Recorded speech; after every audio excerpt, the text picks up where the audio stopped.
Here. John? Here. Stephanie? Here. And Nate and Travis have been excused. Pledge of allegiance.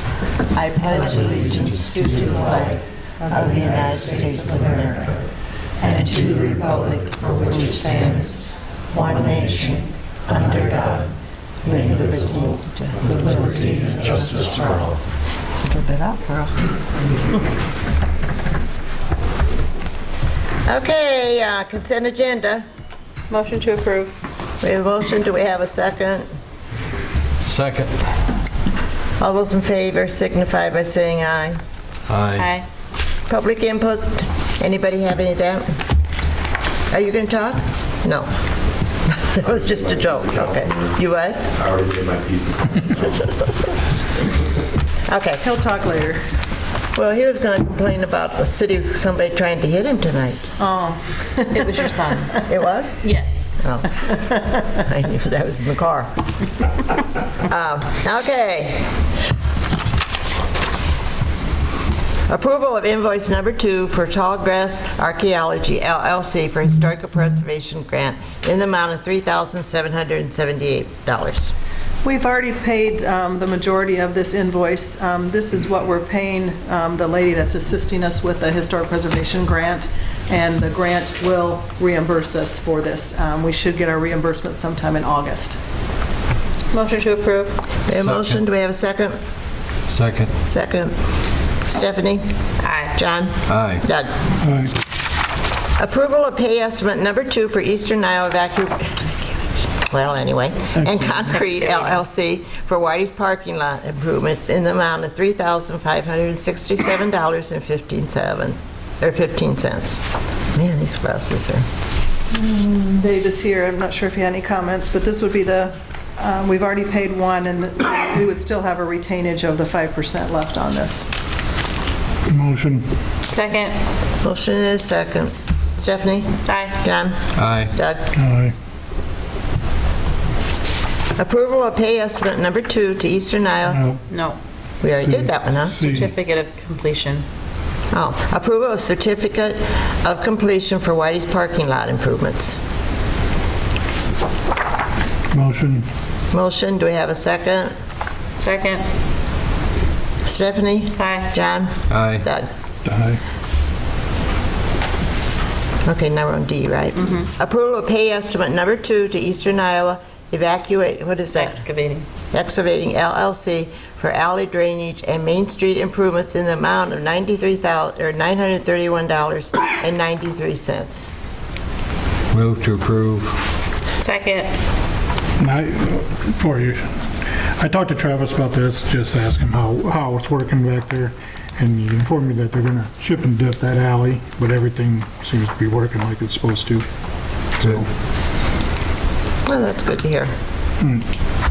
Okay, we have a motion and a second. Stephanie? Aye. John? Aye. Doug? Approval of certificate of completion for alley drainage and Main Street improvements. Motion. Second. Motion and a second. Stephanie? Aye. John? Aye. Doug? Aye. Approval of pay estimate number 9 in the amount of $21,198.98 and change order number 4 in the amount of $953.70 to Municipal Pipe Tool Company for sanitary sewer rehabilitation. That's good. Are they done? They what? We're done with everything. Okay. Motion. Second. Okay, Stephanie? Aye. John? Aye. Doug? Approval of completion for project and sanitary sewer rehabilitation project.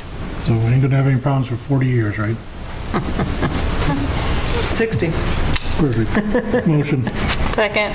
Motion is second. Doug? Aye. John? Aye. Stephanie, did I already tell you? Aye. No. Okay, request from Southeast Lynn for discussion on storm drain issue in the back alley. You guys talked about this at the last meeting, and I wasn't here, so I Christina said you wanted it put back on this agenda. Well, Mike came and was talking about the problem, and so we just wanted Travis and Dave to see if they had a fix or what they thought.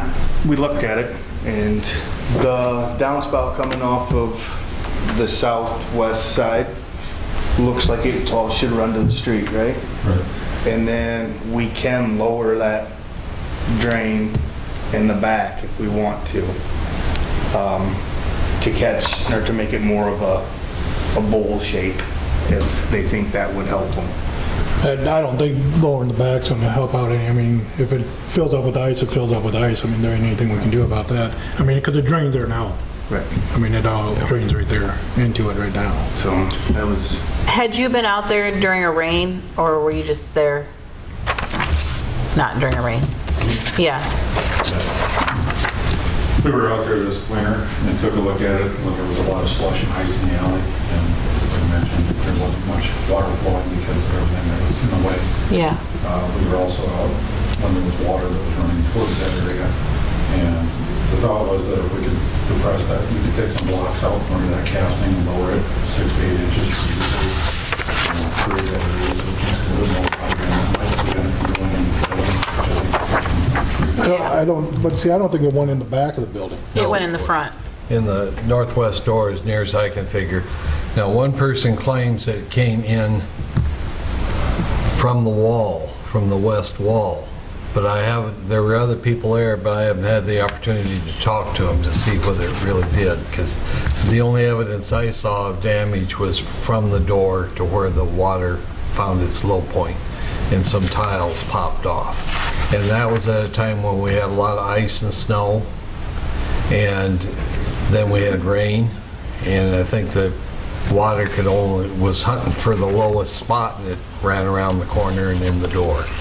That's what seems to have happened. So do you think it was just the perfect storm? Yeah, exactly. That's what the Now- insurance company had stated when they came and looked at it too. Yeah. Travis, did you indicate that that downspout might have been removed from the building at one point, or water? yeah, I don't know if that was, That was way back, the little elbow had come off, or somebody hit it, and then the water was drilling down, and one of the board members assumed that it was going down to someplace, but it wasn't, it was just a hole.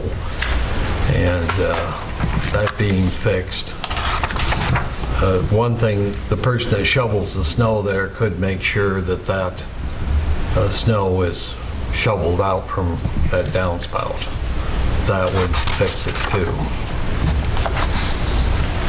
Yeah, I think it's kind of a moot point. I mean, like I said, it was the perfect storm, and I mean, there isn't really anything else that we can do to alleviate it. I mean, if we get snow and slush and freeze like it did last year, it's going to do it again. I mean, it did it everywhere. Well, I mean, the only thing we can do is maybe, the city guys, when they Yep. got their skid loader out, clean that out real good there in that spot, but yeah, just so we don't have ice and snow build up, and then the water should just run out into the alley.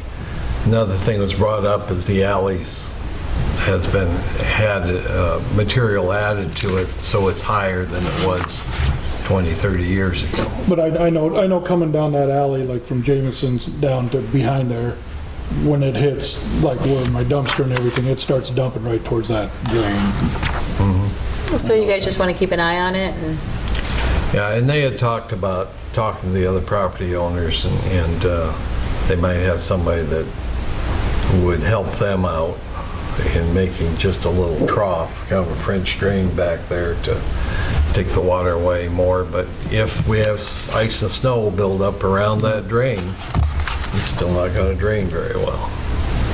Can I make a comment on that, please? Sure. I own the property at 129 East Main Street. My name's Al Claus. You mentioned something about grading that alley. I think that's a very good idea, because what happens is the water that comes off that alley, the alley is actually higher than the parking I have behind my building. So what happens is all the water just runs off into my parking, and I've got a big lake right there. So if the alley was graded lower, because like you said, that material has been built up over time. Yep.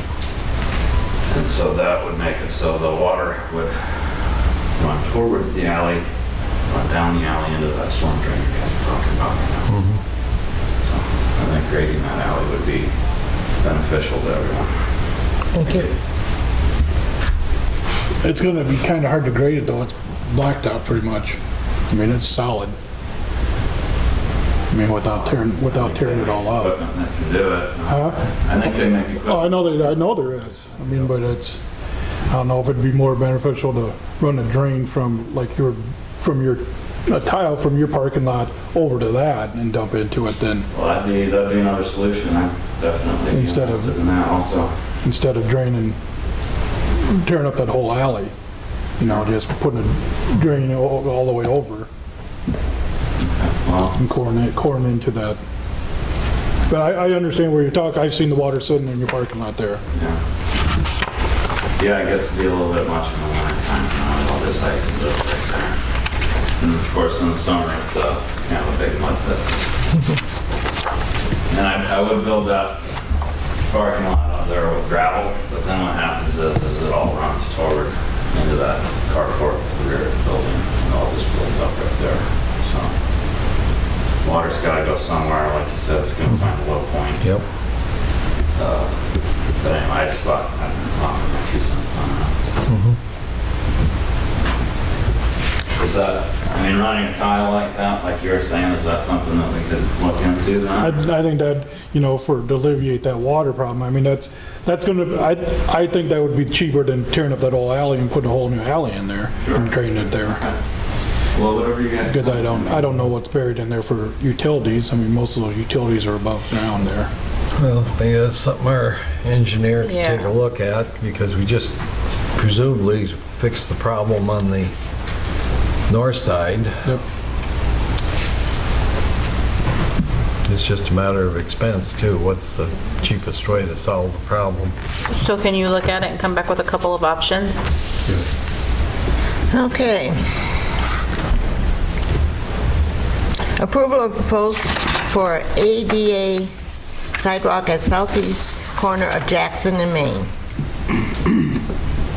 That's the sidewalk that we had to put asphalt down until we could get the street.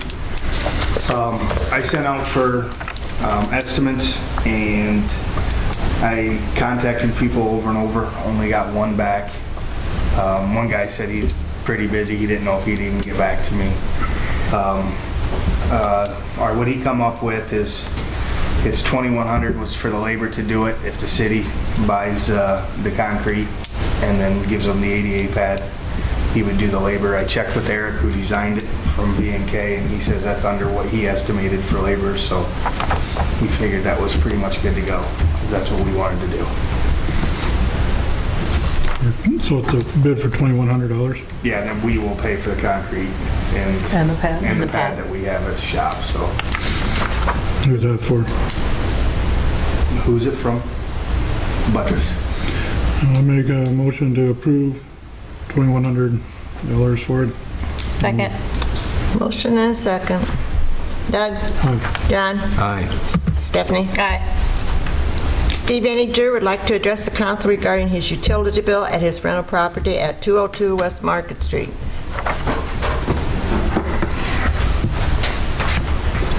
Mayor and council members. My problem is the billing period.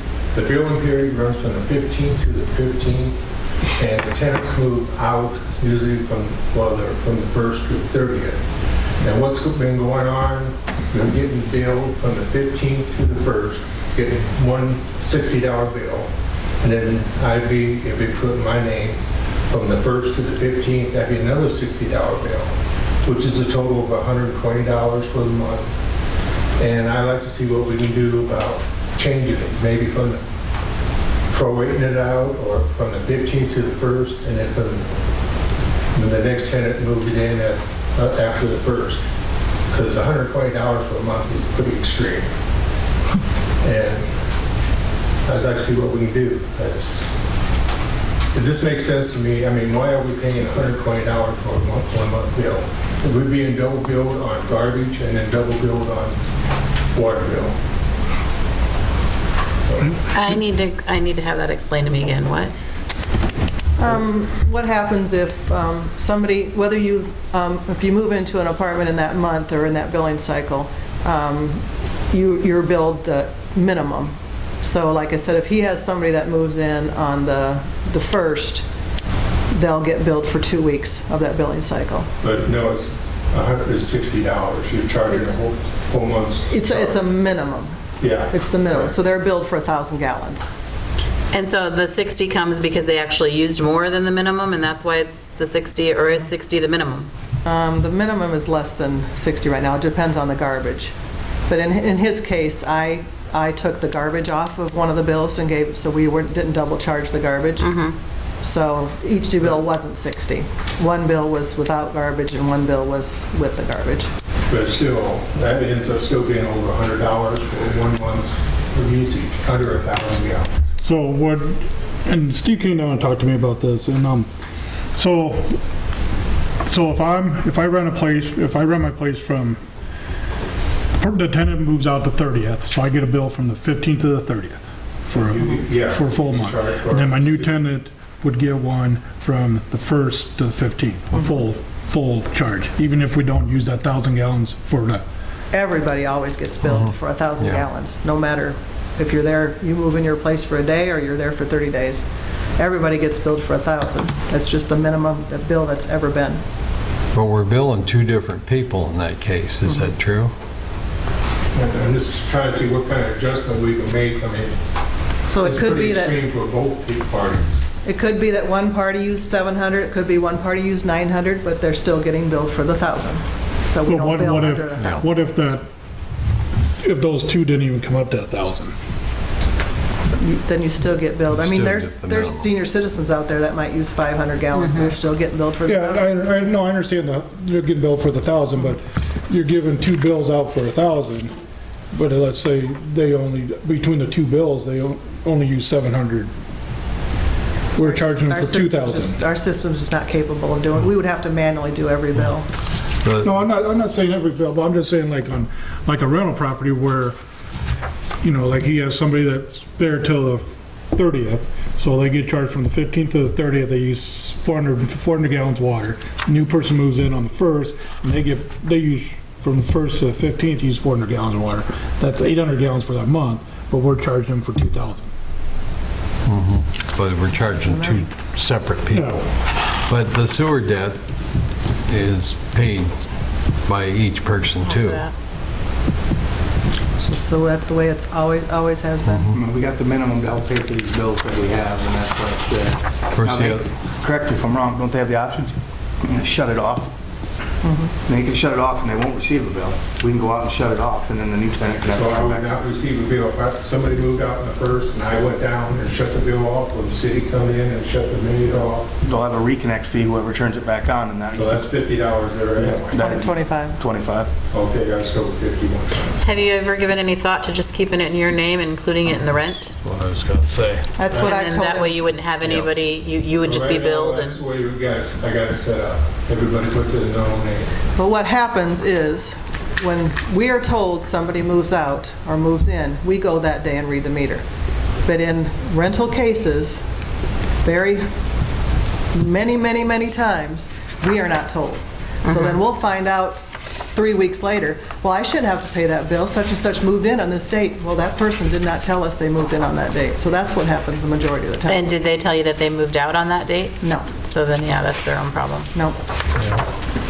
I mean, to me, I would just put it in your name and leave it in your name and bill, I mean, so my son lives in an apartment in Salt Lake City, Utah, and he pays his rent, and then every month they also bill him for his water bill. It's not in his name, but he gets a bill every month when he pays his rent for his water bill for that month, and he has to pay that to them as well. And I did tell Steve if he doesn't want that to happen, then he needs to leave it in his name for the extra 2 weeks, and then he can just split the bill with the tenant or charge the tenant that way. But the only other way we could do that is if we read bills at the end of the month. But then if they move out on the 15th, I mean. And then, yeah, if they move I mean, out. it's- So it's just, Yeah, there's just no good there's way. just no way to do it. Well, the landlord could come and tell you, this tenant moved out on this day, and But until his new tenant comes in and signs up for service, we can't do anything, and that's the Right. point I've been trying to get across. So if he knows that they moved on the 1st and they don't come in till the 20th to tell the new person on the 20th, Yep. that, oh yeah, I moved in on the 1st. Well, we can't go read it on the 1st. So that's the problem we get into many times. I think it would just be easier probably for everybody if it was just in his name always, And add that to their to rent. their rent. But I mean, in some cases, I mean, tenants don't know, tenants want to know how much their bill's going to be a month. I mean, you know, one month your water bill might be $60, and then the next month it might be $100. I mean, you can't tell your tenant, you know, I'm going to charge you $460 this month and $500 No next different than me and my house. I mean, I want to know what my bills are every month too. I understand that, but that's your house. You're not a tenant. I mean, you're not. This works out better if everybody pays their own water bill, right off the bat. Well, it clearly doesn't, because you're standing here in front of us, so I don't think it does. I'd just like to say that that was about 2-3 years ago, the city council of Lisbon made it mandatory to have separate water meters on all the rental units. Before that, the water was in my name, but apparently that was, you guys had a problem with that or something. I don't. We didn't make it mandatory for you to have separate meters. We just made it where you have to pay according to the dwelling units. So it's your choice either to pay for 4 dwelling units or yourself, or to add meters to the 4 units and bill your residents individually. That's what we did. Well, So it was your option to add the meters in yeah. one I way. don't want to pay minimum fees on water meters that don't exist. Yeah, well, I'm just saying it was your choice, but I just wanted to clarify that. But like I pay 2 minimums, right? Yeah. See, I got one water meter for the bar and the apartment upstairs, but I pay 2 minimums. So I get 2 minimums, but I get 2,000 gallons before it starts adding up on it. And that's, I don't know, do you how many water meters you got? 5. So you got 5. So you got 5 minimums. If you didn't have those 5, just let's say you had 1, you'd still be paying for 5 minimums. That's correct. So you're paying the same either way. Like I'm paying for 2 minimums right now, and I get 2,000 gallons water, then whatever's on top of that. So Is there any way we could change it, maybe not change it, but have it from the first so when tenants come in, Dave Goldman is going to come here, he has the same thing going on his apartment building. And all rentals come on the first. And I don't know why we read them on the week of the 15th. I don't know why that is. I mean, maybe do a 2-week period, like 15th to the 1st for rental properties. I see where you're coming from, Steve. I really do. I mean, where you think it should be prorated, and I kind of agree with you. But I mean, if it's how we've always done it, where, you know, and kind of just said that whether you live there till the 14th or the 1st, I mean, it's going to be 2 bills. It's going to have to be, unless, you know, you have somebody move out on the 15th, you just call down there and say, I mean, sure, it's a $25 fee to get it. Well, the people who are moving out, they live until the 1st. They're getting a bill from the 15th to the 1st, which is $60. And then I'm getting charged $60 from the 1st to the next tenant. But you wouldn't be if it was all in your name, because then you would just have one monthly bill, and that's what your monthly bill would be, just like a normal resident.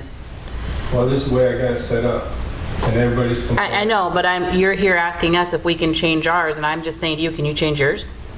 Well, I'm just asking if we could bill it to the 1st, figure it out so like it's a half month's rent instead of charging for a whole month. Our system's not set up to do that. Well, if you did it manually, then for the extra work, you'd have to have some service charge, I would think, to reimburse the city for that extra work to do it manually. That's the only other option, I think. And we would have to be continuously notified, Yeah. which is the biggest problem. Which is. And you'd have to do it for happening now anyway. everybody in town that has a rental property. Yeah. Oh, we'd have to do it for other people too, because other people, even though they're renting, houses sell. I mean, nobody closes their house exactly on the 30th of the month or on the 1st of the month when they sell their property. It's always, so even in those cases, like if I sold my house today, which is the 24th, I would still pay from the 15th to the 24th, and the new owner would pay from the 24th to the 15th. So, I mean, we'd get double bill too. It's just the way that it's set up. But like I said, the best option is if he knows somebody's moving out, just to keep the bill in, or somebody's not going to move in until a certain day, to keep the bill in his name and then just charge them when the bill comes, split it with the new tenant. Now, places usually go pretty quick, but like last month, the gentleman's been there, he's supposed to put it in his name a month ago. Yeah, 3 weeks. And he didn't come in until the 4th to change it over. And then me and him ran in, butted heads there. So that's why I thought if we could somehow figure out a way from the first, on rental properties, from the 15th to the 1st, you know, maybe 2-week periods or 4-week period. I just think it would be easier for you to say your rent is now going to be whatever plus $50, and that includes water, garbage, and just, Sure. yeah, I mean, to me, that just seems like the easy way and the cleanest way to do it. Lots of people rent properties that include utilities, they include water, they include, you know, garbage. I mean, there's a lot of places that do that. I mean, some of them even include internet, for God's sakes. Or can I just turn the water meter off on the 1st and not get billed until the next tenant comes in? You can, but then somebody's gonna have to pay a reconnect fee. I can't just turn it off and on myself. Well, you can turn it off. and You then can if turn it got off, but you water still be use, billed the you minimum. Still got the minimum. That's $25 you're saying now? To turn it back on would be 25. But like I said, your best bet would be if somebody moves out in the 1st and you know your next tenant's not moving in until the 20th or something like that, just leave it in, don't switch it out until the 15th or the day that we bill. Just call us and let us know that such and such is moving out, but I don't want it in the new tenant's name until the 15th. But another thing I'm looking at is the tenant's already paying from the 15th to the 15th, even if they move out the 1st. The billing period is already being paid. They're The paying, previous tenant moves out on the 1st, their billing period is from the 15th. So it should be covered until the following 15th then. It's already being paid. So if I come in there, I might use. But what she's saying is when they move out, then they generate their last bill, their Yeah. final bill or whatever, and then the next person moves in and they generate their first bill. And our system can't recognize that. So what is working now, people are moving out on the 1st, they're getting billed from the 15th. It should be. I understand what you're saying. 15th. I get what you're saying, I completely understand what you're saying, but we're telling you that our system does not allow us to do that, and we are not going to pay somebody to manually go in and adjust water bills for every rental property in town or every time somebody sells their house mid-cycle. That's what we're saying. That's double billing. The same thing happens if you buy a house, you know, that when you move in, you pay for a month in advance. And then when you move out, if you don't move out, 15 days or whatever, you're still paying. And the new person that comes in's paying too. We spent a lot of money on redoing all this, and we had, I don't know how many meetings, and there was some good, I think maybe you were there, some pros and cons, and that's the only way we know how to do it. Or the only way that we can come up with something good, I should say. But it's still double billing, that's what I'm getting. I Yeah, understand it that. is, what Stephanie's suggesting is to eliminate the double billing is when I move out of your property on the 1st. You say, Doug, you owe me $60 for water. But then you come down on the 15th and say, John moved in, say, John, you gotta put the bill in your name at the 15th. I gotta Nope, cover it that's to the 15th. not what I'm suggesting at all. You're saying, Well, you're suggesting that the landlord take care What of I'm everything. suggesting is that if That's you what Connor's currently charge $500 a month for your apartment, you now start charging $550 a month for your apartment, or $560 a month, or whatever that magic number is for you. And then you tell your tenant, it's the apartment, and it also includes your water, your sewer, your garbage is included in that $550 or $60. see, I just tried doing that. Me and the new tenant came in, we came down here, I said, okay, let's just put it back in my name, then it'd be another $60. Well, it is going to be the first time, but basically what I would suggest to you is when the new water bill cycle comes around, put it in your name and leave it there. And then adjust your rent accordingly to include whatever that bill typically is. And if it comes back and they've used, you know, a ton of water for some reason, then you're going to have a conversation with that tenant and try to understand why they're using so much water. But you should know, based off of history, the typical usage of those individual apartments. So if a typical usage is $60, then that's what you would include in the rent. If typical usage is $70, I understand where you're coming from, and it just doesn't add up to me. That doesn't give the tenant any incentive to conserve water. Yeah, I mean, I heard of a place down in Texas, the landlord got a $20,000 water bill, because apparently the tenant was mad at him. Yeah. well, we'll let you know before that happens because we'll see the usage skyrocketing on our end and somebody will catch that. But I understand. I mean, I understand that there is, you know, Does the new tenant have to personally come down and sign up for water, or can the landlord do it? No, the Okay. new person has to. yeah, you wouldn't be able I to. tried calling him down, and Yeah. it didn't work. Well, you wouldn't be able to put a bill in somebody else's name. No, I Yeah, wasn't going that's to do what I that. I thought. just said the lady's going to move out. And Christina's very good about calling him and letting him know, do you have a new tenant? We haven't heard from anybody yet. Okay. Sorry we can't be of more help to you, but keep watching. I guess I would say, Steve, is, you know, you have new tenants move in the first, you know, just let the old tenant know that they will be responsible for that 15 days, $60, what it is, and the new tenant's gonna be responsible for the other 60. You know, I mean, it's, yeah, where you say you're getting double billed, but in the only way that you could do it, I mean, there's two ways. You could put it in your name, or come down and tell that person that moved out on the 1st, we're gonna keep it in your name to the 15th, and then we'll switch it over to my name the 15th, to cost you $60. Well, that would work, yeah. All right, thank you much. Thanks, Steve.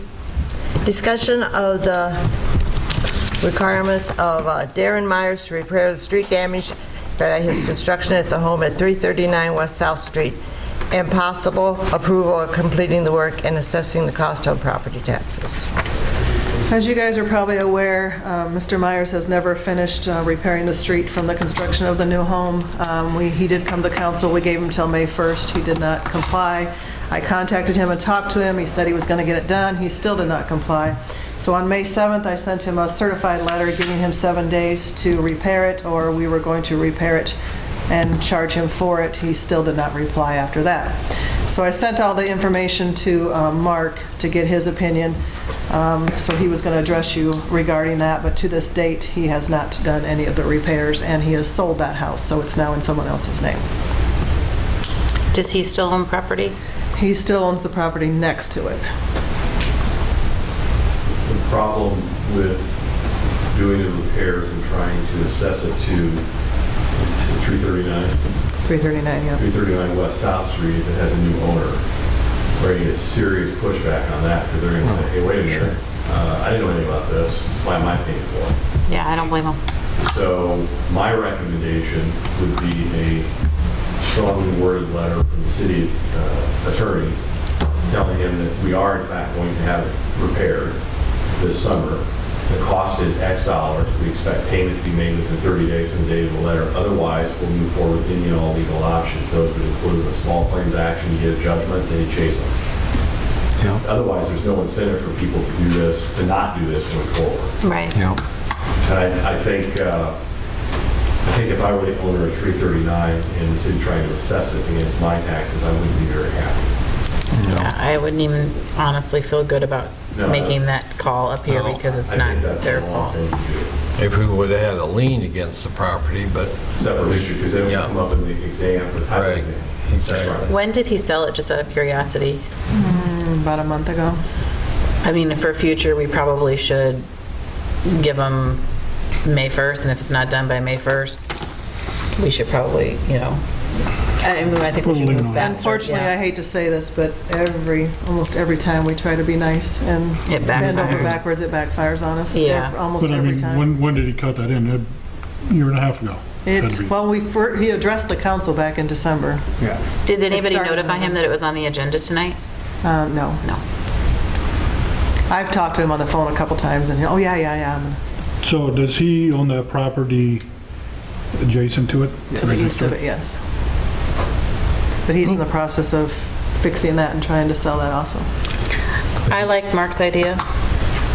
You can't put a lien against his other property, I assume. Well, because I don't think you can, because there's the work being completed has nothing to do with that parcel. Right, that's what I thought. If we hypothetically go to small claims court, we get a judgment for $1,000, if that's the amount, that would be a lien against any property he has in town, subject to any prior liens. We'd be an unsecured Right. creditor, essentially. Yeah. But there's, you know, if you want, you could, It wouldn't just have to be property as here, right, though? We could do it on any Lynn property he County. owns anywhere? in Lynn County. In Lynn County, okay. If you know he has property, for example, in He does. Powashik County, you have to register the judgment there.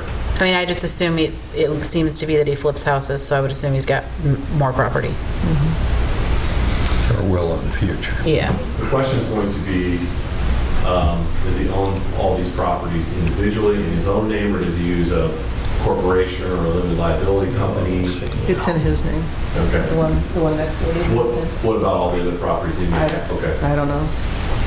And honestly, I know it might end up being more, and we might end up spending more pursuing it than, but at this point, I think it's the principle, and we need to send a message. Yeah, within great reason, I agree. I mean, yeah, we'll get it fixed. So do we get to charge him then for all your fees too? No. You can ask for it. I mean, there's no legal. That's why I judge him. I mean, if it's $1,000 fix, the judge might say you get $1,000. Well, if it's $1,000 fix, he might come in and pay it once he's threatened with legal action. I mean, and then you're going to get what we paid to Well, have it done. yeah, it doesn't matter. I suggest that we get it fixed. And do we have LL Pelling come and do that, or do you think you Cruisers guys gave can? us a bid for the patch, which is 24 feet wide, or long, and 7 feet wide, 4 inches there, and it came to $865.20. But that's only if they do it when they're in Here town. with our other So if we stuff. have to do it at a separate time, it's going to be a lot more than that. Here's my recommendation. Let's just go ahead and have it done. Yeah, It's got to Yeah, get done anyway. yeah. yep. Because if you don't, I'm guessing it's going to have a negative impact on the street for a period of time. So that's the amount we should demand that he pay. When's Klusner coming in? Probably 2 weeks. And Travis, that's a set bid. We know that's what it's going to cost. Yeah. And that's the amount we should put in the letter and say, Yeah. you pay. Well, we still got to do the curb on there. We were going to do the curb in-house, so I'll know what the concrete is on that after I get that done. Okay, then whatever that amount is, we'll separate I'd it say out. we send them a letter saying that we're gonna do it, it's gonna cost this much. Yeah. Have Mark type it all up pretty and everything, Probably just Is that a Move on. motion, send or? you the numbers. move on with that. Is that a motion? Yep, Second. Motion and a second. Doug? aye. John? Aye. Stephanie? Aye. Okay. Discussion and possible approval of right-of-way agreement with Mechanicsville Telephone Company. Mark's been working on this, so I had him come tonight just to explain to you guys what's going on. And we had looked at a franchise agreement and decided to go with a right-of-way agreement, and I'll let him go ahead and explain. As you know, Mechanicsville Telephone Company wants to bring their services to the city. And part of that, they need to have access to the city right away to put in their cables, lines, whatever they need to do. So we looked at a franchise agreement. There's no Iowa law any longer that requires them to have a franchise agreement. So it's a little bit unenforceable. So, but our big issue here was, we want to know when they're in the city right away, what they're doing. If they hit something, break something, they're going to indemnify the city and get it fixed. So we went ahead and drafted this right-of-way agreement. I sent it on to Mechanicsville Telephone Company's attorneys. He's looked at it, redlined it a little bit. Changes were nominal. I'm recommending to council that they go ahead and execute it, and we get Mechanicsville to do it. There was a little bit of a delay in this. Part of it's my fault. I was busy. I didn't get to it for 10 or 14 days. Part of it was on the other side. He was out, didn't get to it. It has nothing to do with Connie on the delay. So if you're going to be mad at anybody, I suppose be mad at me. Wasn't that she was on vacation and it was ready? Oh, No, this was before vacation. Yeah. Because by the time we got back, it was before the next council meeting, which is this meeting. So the advantage of the right-of-way agreement is the indemnity language. They go in there and get a city conduit or something, whatever it is, they have to pay to fix it.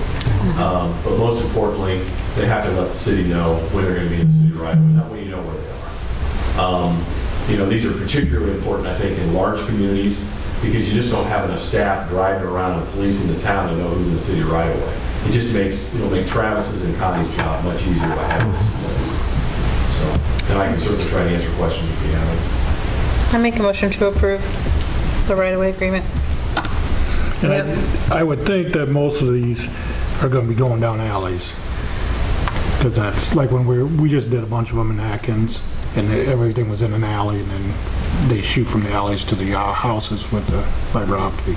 Most of them right now that they're doing are on the right-of-way, the DOT right-of-way on Highway 30 is what they're starting with right now.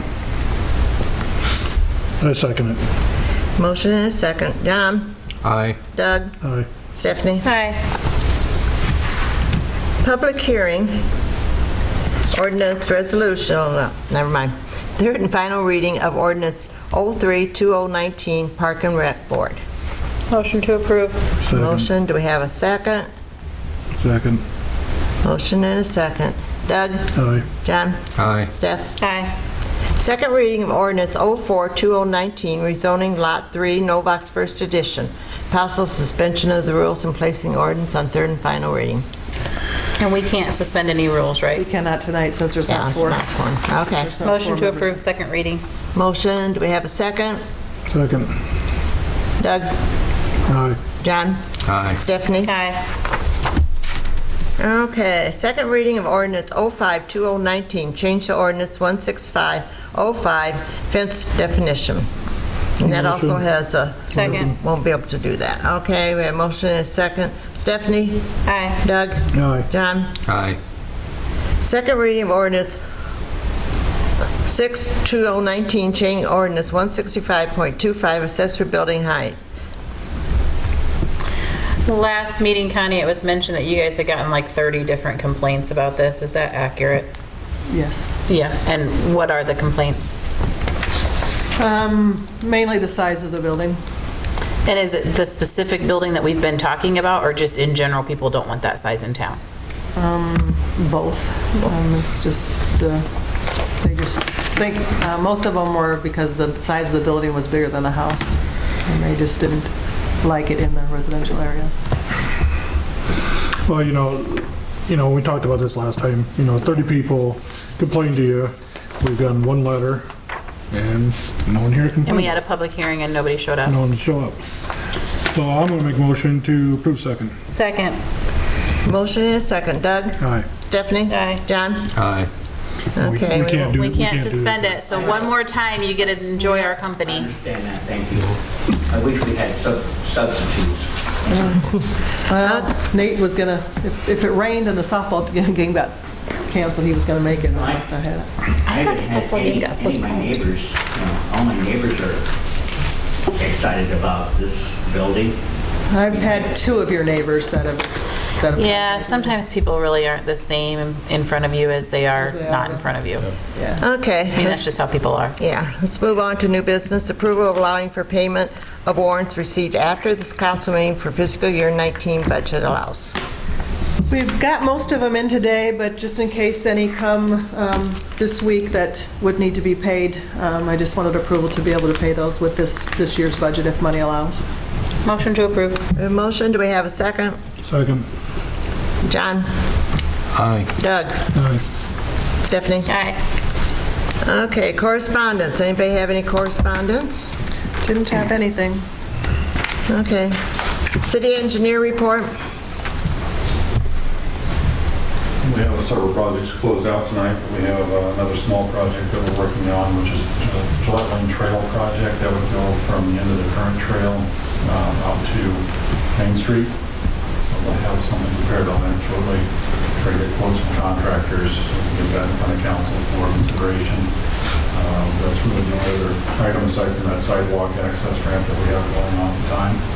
Anybody have any questions? Does that trail go west then, or does it just go down to the corner? This goes down to the corner. Okay.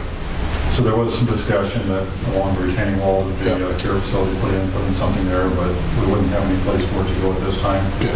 We have a house that's in between there and no lot lane that Yep. would be problematic, and there's very low. I couldn't remember if it went in front of there or not. Okay. Not at this point. Thanks. Thanks.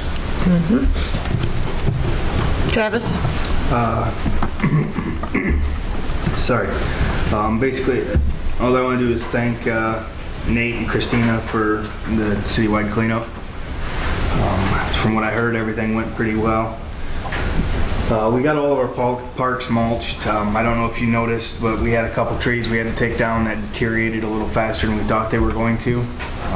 Cy was in town, so we took that mulch from those trees and dispersed it around in all of our parks, so it's not like it was a complete waste of the trees. I had a chance to just barely talk to Connie about this tonight, but July's right around the corner and we're going to start thinking about painting lines again. There's a line for a bike trail out in the ponds development, but that's where everybody parks. So my theory is I mean, we're just painting a white line for no reason. I don't know if you guys want to drive out there and think. I'm going to talk to Connie and maybe reach out to the Ponds Association just so they know what's going on with that one. And then this one block of Main Street, after talking to other operators and city officials, they don't paint the main streets because people are constantly turning around, and so the yellow lines get ate up pretty fast. Crosswalks, you mean? No, the dashed yellow. Oh, the dash. So these two blocks want to have a divider line down. And Mount Vernon hasn't done it for a couple of years now, and they haven't had any problems. And I think we're going to try that. Other than that, just to get ready for the 4th, street sweeper is going to be out. So if people can just try to move their vehicles, that would help us out so we get the town ready to go. Okay. Amy? Fireworks are not permitted to be lit off within the city limits. Possession of them is legal by state law, but city ordinance reminder that you cannot use them within city limits. Say it. Fire chief report? You're ready. Brandon wasn't able to be here, but he said he had nothing to report. Okay. City administrators report? Didn't have much, just we're still working on making sure all the houses in town have house numbers on them so they're easily located with emergency vehicles. Everyone who has already complied, we thank you, and we just have a few left that we're still working on. We did have bulky item cleanup day Saturday. It went well, so we wanted to remind everybody that I've been lenient with the nuisances, that was your last chance. We will be sending out nuisances starting this week. And I did do 2 drive-throughs to the town, and we're in pretty good shape.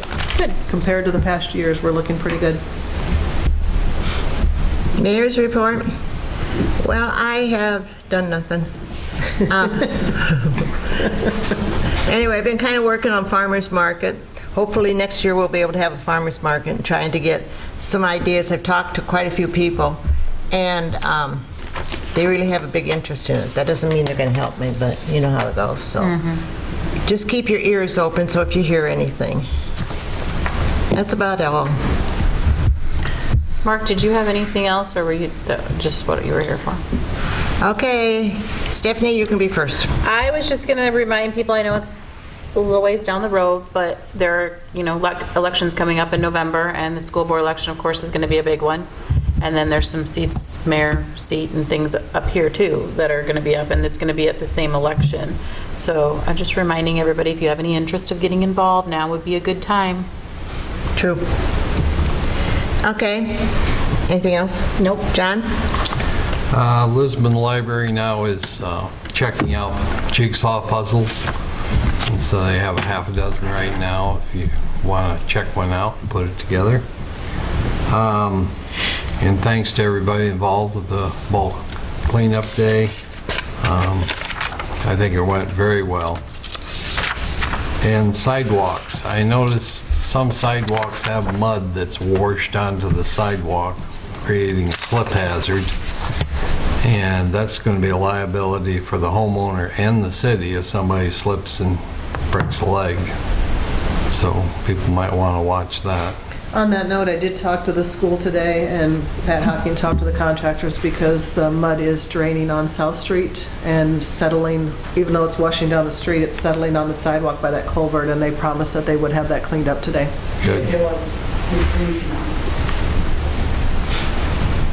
That's all I have. I had nothing. Any more business? Meeting adjourned. All set, Steph. Good job, boys.